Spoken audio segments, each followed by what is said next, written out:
Hey guys, it's Laura. Welcome to my story. Oh, sorry. I forgot I was wearing those actually. I have decided to try um cosplay on TikTok, and I'm a little pirate elf. That's why my ears are pierced. I forgot to take those off. Sorry. um I forgot to get out of it. I'm sorry. I completely forgot they were there. Um anyway, so today I am. What is this? What is this? Oh wait. I don't need that there. Oops. Anyway, I keep losing my train of thought. Anyway, today I'm going to be reading a Grimm's Fairy Tale. Is that right? Yeah, that's right. Okay. This is actually one of my favorites. It's called The 12 Brothers.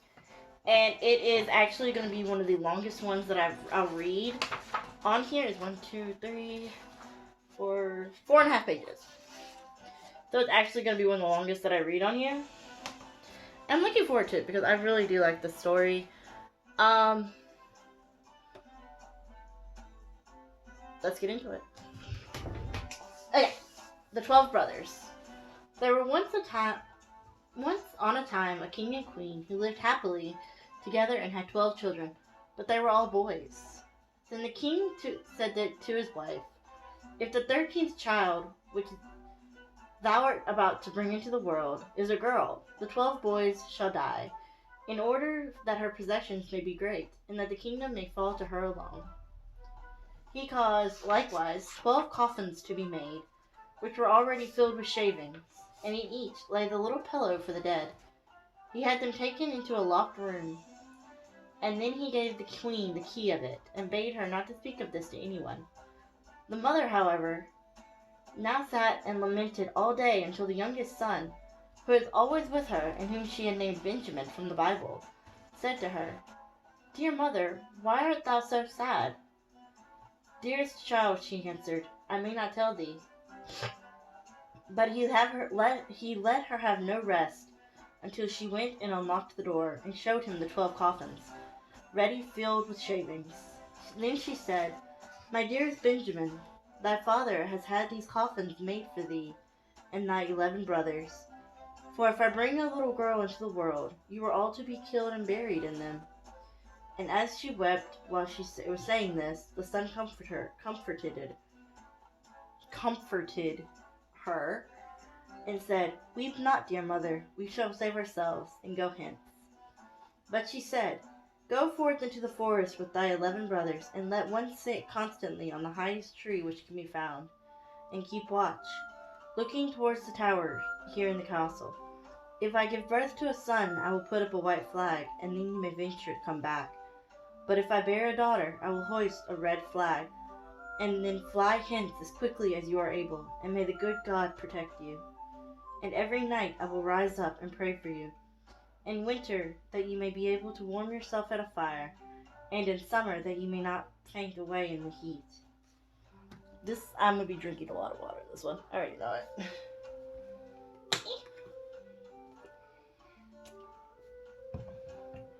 And after she had blessed her sons therefore, they went forth into the forest. They kept watch in turn, and sat on the highest oak, and looked toward the tower.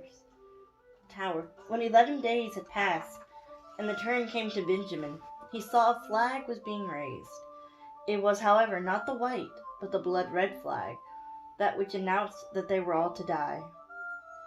When the brothers heard that, they were very angry, and said, "Are we all to suffer death for the sake of a girl? We swear we shall avenge ourselves. Wheresoever we find a girl, her red blood shall follow." Thereupon they went deeper into the forest, and in the midst of it, where it was the darkest, they found a bewitched little hut that was standing empty.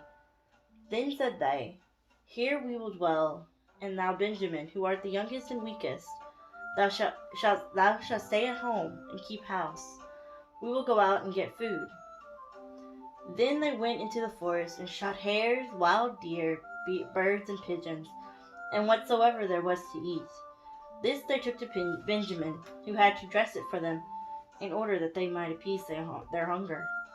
They lived together for 10 years in the little hut, and the time did not appear long to them. The little daughter which their mother the queen had given birth to was now grown up. She was good of heart and fair of face, and had a golden star on her forehead. Once, when it was the great washing, she saw 12 men's shirts among the things, and asked her mother, "To whom do these 12 shirts belong? For they are far too small for father." Then the queen answered with a heavy heart, "Dear child, these belong to thy 12 brothers," said the maiden. "Where are my 12 brothers? I have never yet heard of them." She replied, "God knows where they are, as they are wandering about the world." Then she took the maiden and opened the chamber for her, and showed her the 12 coffins with the shavings and pillows for the head. "These coffins," said she, "were destined for thy brothers, but they went away secretly before thou were born." And she related to her how everything had happened, and then said the maiden, "Dear mother, weep not. I shall go and seek out my brothers." So she took the 12 shirts and went forth, and straight into the great forest. She walked the whole day, and in the evening she came to the bewitched hut. Then she entered it and found a young boy, who asked, "From whence comest thou, and whither art thou bound?" and was astonished that she was so beautiful, wore royal garments, and had a star on her forehead. And she answered, "I am a king's daughter, and am seeking my 12 brothers, and I will walk as far as the sky is blue until I find them." She likewise showed him the 12 shirts which belonged to them. Then Benjamin saw that she was his sister, and said, "I am Benjamin, the youngest brother." And she began to weep for joy, and Benjamin wept also. They kissed and embraced each other with the greatest love. But after this he said, "Dear sister, there is one difficulty. We have agreed that every maiden whom we shall meet die, because we have been obliged to leave our kingdom on account of a girl." Then said she, "I will willingly die, if by so doing I can deliver my 12 brothers." "No," answered he, "thou shalt not die. Seat thyself beneath this tub until our 11 brothers come. Then I will soon come to an agreement with them." She did so, and when it was night, the others came from hunting, and their dinner was ready. As they were eating at the table, and they asked, "What news is there?" Said Benjamin, "Don't you know anything?" "No," they answered. He continued, "You have been in the forest, and I have stayed at home, yet I know more than you do." "Tell us then," they cried. He answered, "But promise me that the first maiden who meets us shall not be killed." "Yes," they all cried, she shall have mercy, only do tell us." Then said he, "Our sister is here," and he lifted up the tub. The king's daughter came forth in her royal garments with the golden star on her forehead, and she was beautiful, delicate, and fair. Then they all rejoiced, and fell on her neck, and kissed and loved her with all their hearts. Now she stayed at home with Benjamin and helped him with the work. The 11 went into the forest and caught game and deer and birds and wood pigeons that they might have food.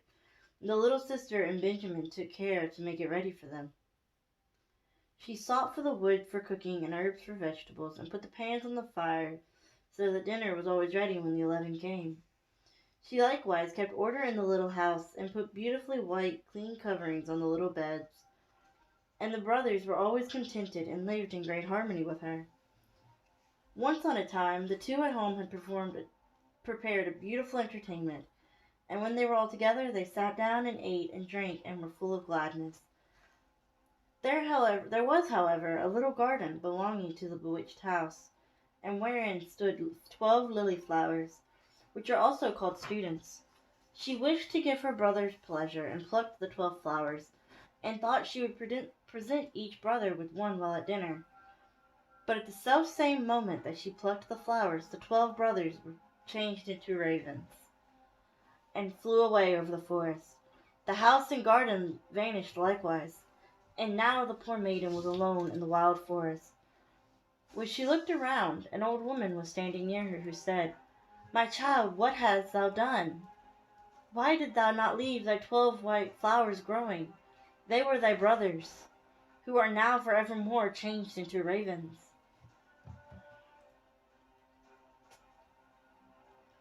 Is there no way of delivering them? The maiden said, weeping.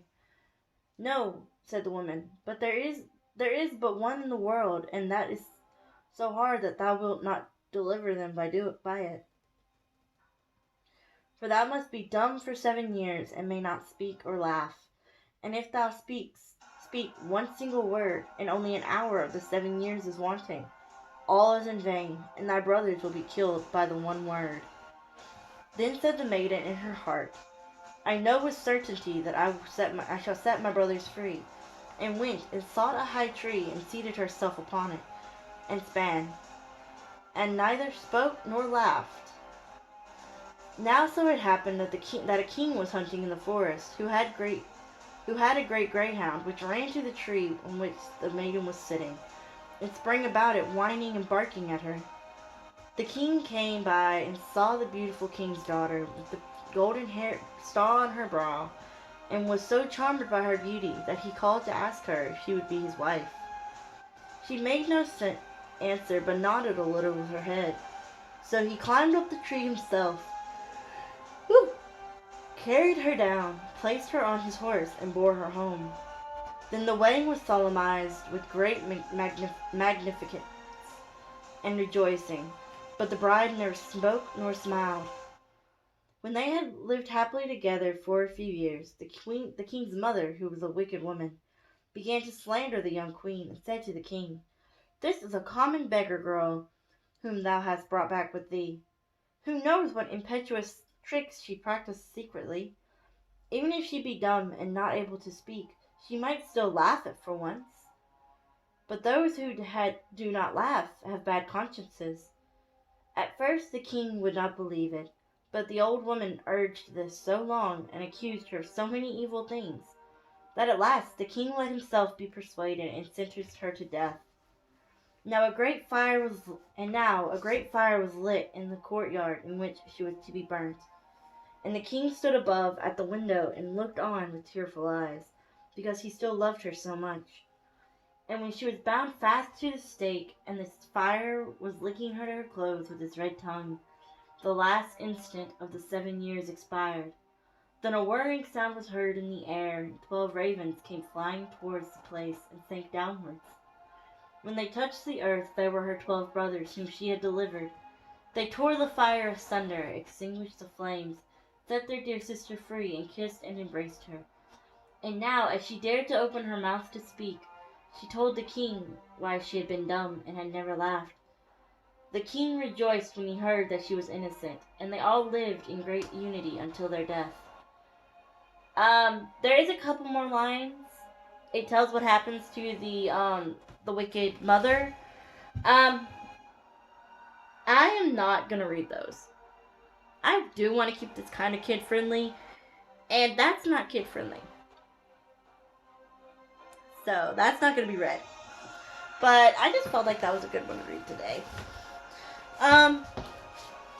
So, y'all know that I have been reading this book, and I have a copy. Well, I got about halfway through this book. See, there's my bookmark out there. I really want to finish it, but it's weird. Don't get me wrong. I love Holly Black. Holly Black is an incredible author. But it's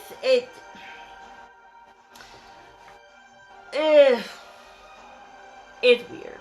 Okay, that's all I can say.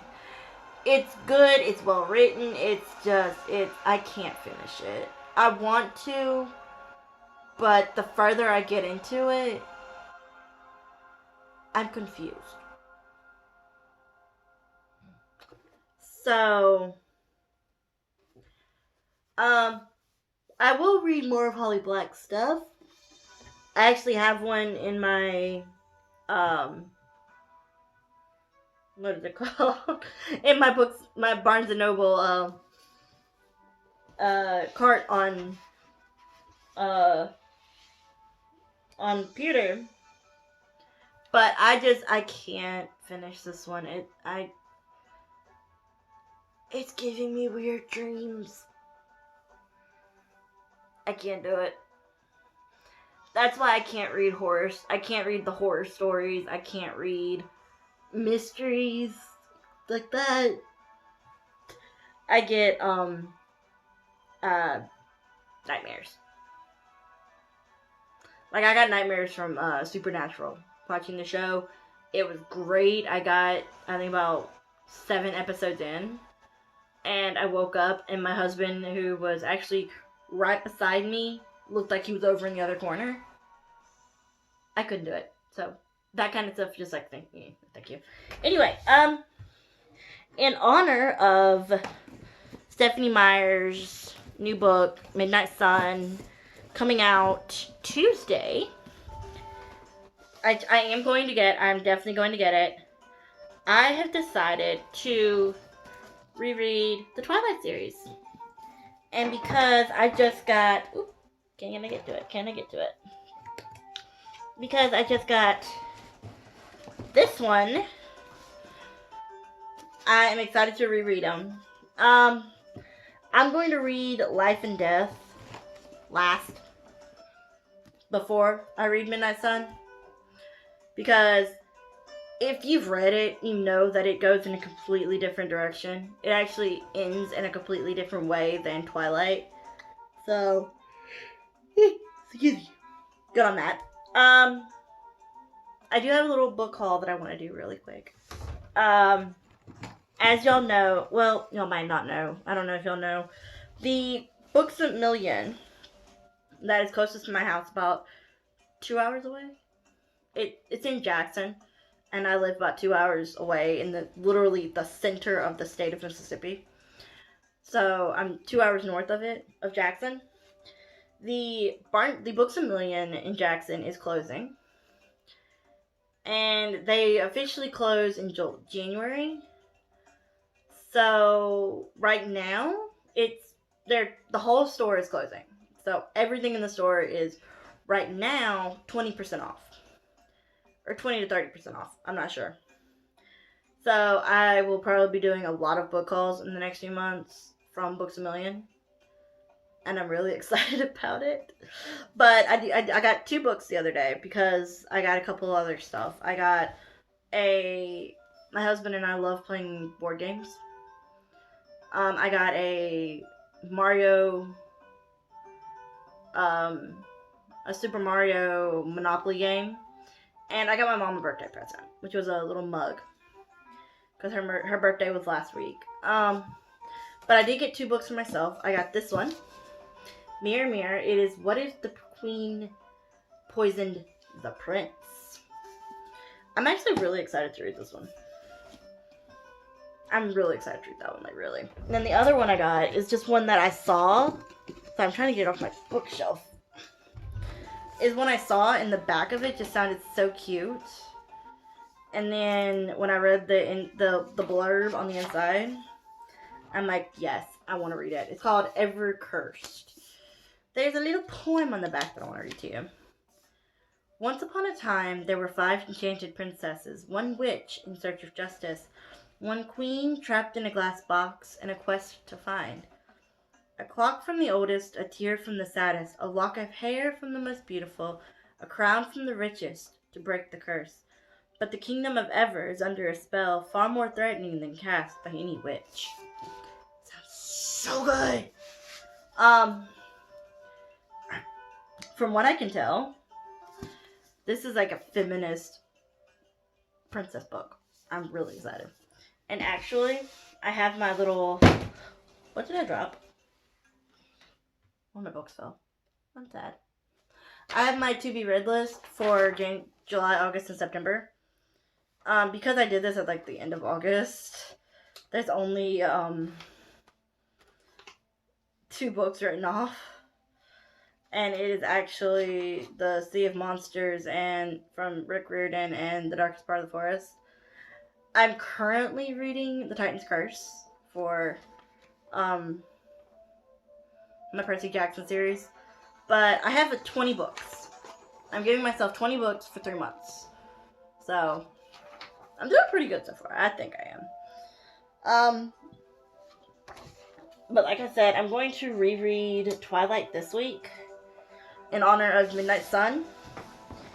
And I'm going to put up this. This will be the review for next week. I'm excited. So, look forward to that. I'm actually really excited to reread this because it's been a long while since I've read the Twilight Saga, and I'm really excited. Like, you know, the only one I didn't have was Eclipse, and I just got that one. I just got Life and Death. I actually have the short second life of Bree Tanner. I will probably do a review on that between Eclipse and Breaking Dawn, because that's where that one falls. So, I might do that, I might not. But, I'm excited. This one will probably go a little faster than the Harry Potter or the Lightning Thief or the Percy Jackson series, simply because I've read these before. Don't get me wrong, I've read the Harry Potter series before, but to be honest with you, I've been reading more fan fiction with Harry Potter than I have been the books. So I need to reread those. I actually haven't started rereading Order of the Phoenix like I'm supposed to, because it is my least favorite of the books. But I will do it. I promise. I promise. I will read it. Anyway, I hope y'all have a great day. I hope your day is going great. I hope you're wearing a mask like you're supposed to. I hope your story is unfolding the way you want it to. Bye, guys.